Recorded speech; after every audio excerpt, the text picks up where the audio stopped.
My role and my time with Forest City Stapleton, again, the master redeveloper over all of the Stapleton redevelopment, has been in the role of the marketing and the branding and the storytelling for this community.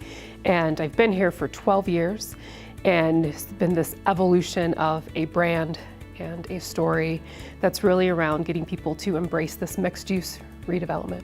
Talking about the visitor center and the history of Stapleton's Visitor Center, I think I really need to go back to 2013 when we had to create an on-site experience, and we needed a place where they could have this hospitalitarian experience where they could enter as models were opening in this new neighborhood called Conservatory Green at the time. And so we had ambassadors on site who would welcome people when they entered the doors. So as the community was continuing to be successful and selling out like crazy, over 600 sales, right?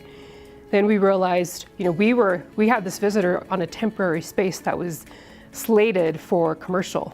And so we needed to move. So we elected to explore bringing everything in-house. So from this very exciting welcome into this on-site experience with smiling faces who are conversing with you in person, we decided to transition to online and have an online chat. Some of the challenges that were tricky before we decided to transition to Flow was we were noticing decline in traffic. And why is that? I think it's because there wasn't that proactive element, waiting for people to come to you.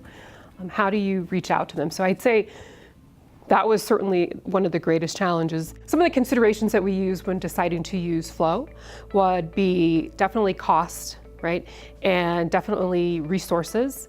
And then also there was a little altruistic element for me personally, right? Being very engaged in the community. I like programs or opportunities that get people plugged into the workforce. And so on the back end, altruistically, I was intrigued.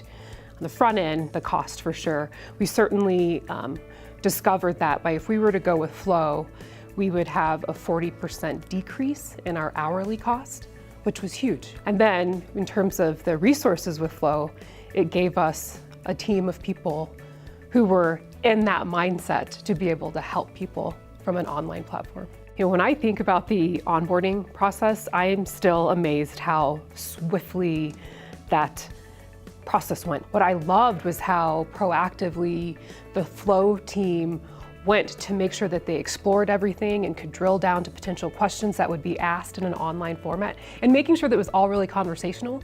But what I appreciated the most was really respecting our brand voice, our brand tone, the personality. You really felt that when we were presented with, okay, based on everything that we have vetted, that you've shared with us, here's the 162 potential conversations we could have in Flow, and here's how we recommend answering them. I think the investment in Flow has been incredibly worthwhile, largely from a cost standpoint, right? So there's the 40% decrease in our hourly costs, hugely beneficial.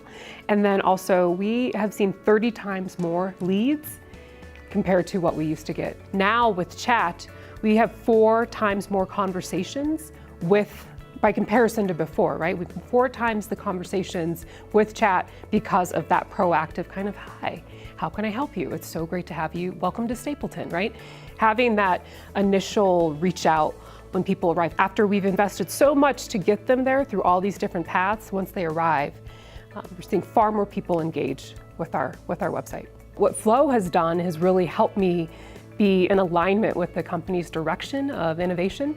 And we really believe that as more and more is moving digital and more is moving to technology, Flow has helped me be able to implement this technology, but also have that hospitality level with it.